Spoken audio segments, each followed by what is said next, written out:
I'm currently in the stage of the hobby where I'm shifting from acquiring a mass of pens and inks into finding pens or inks I really love. And stepping into my next level pens, 2000, Vanishing Point, 3776, I'd really love to try an Architect nib. What are your thoughts on having a Goulet or other number 6 nib, broad nib ground into an Architect versus having the grind done on a pricier nib, like a Lamy 2000 double broad? My thought is that with a general number 6, I could swap it into a variety of pens rather than just having one pen with the Architect. Is that nuts?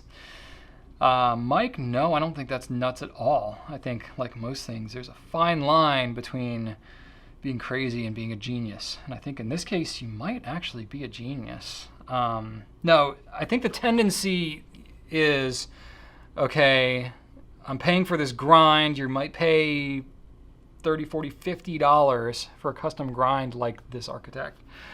Do I really want to pay a $50 grind on a $15 nib? You know what I mean? So of course you're thinking a little bit of sunk cost bias. It's more about like, well, if I'm going to spend more on this thing, I should use it on a pen that I've already spent more on.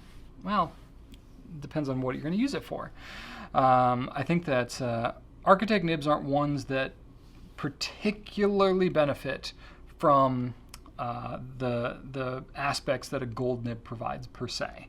You know, gold nibs typically have a little bit of bounce, maybe a little bit of flexibility to them.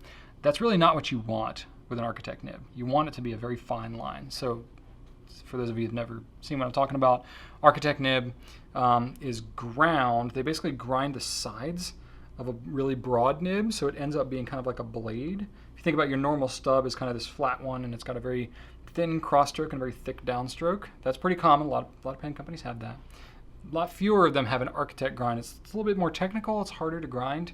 It's harder to do. It requires a lot of handwork. So there's not any pen company that I'm aware of that offers an Architect grind from the factory. Okay, so you have to get it custom.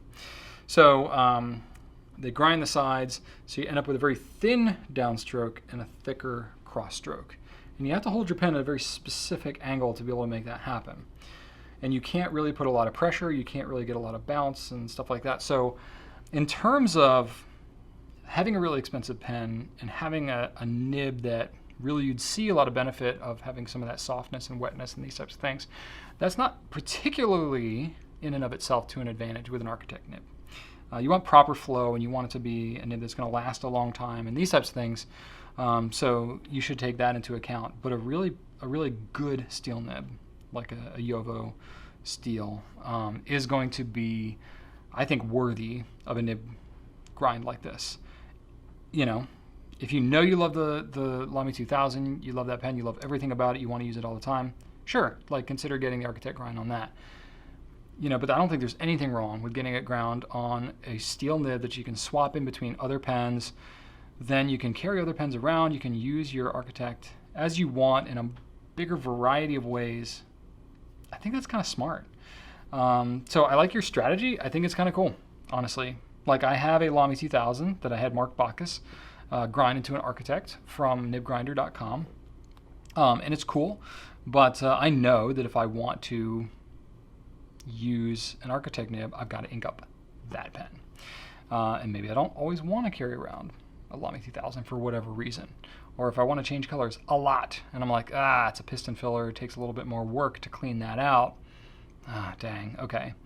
Whereas I've, since had nib training and I've ground a bunch of my own Architects that I've used on Goulet nibs, shockingly. I put on all kinds of pens. Some are cartridge converter, and it's easier to swap out the ink and stuff like that in them. And so there's pros and cons, kind of doing it to every way. So just be thoughtful about it. It just sounds like you are. But yeah, and I have no affiliation towards Mark Bacchus per se with Architect grinds and stuff like that. I just think he does a good job, and I've had him do some of mine. So I would highly recommend him. But there's other good nibmeisters out there that do Architects too. And most of them, they'll put on their website if they do Architects. I've never really heard of any nibmeister that people have complained about their Architects. I think they will only offer it if they kind of know what they're doing.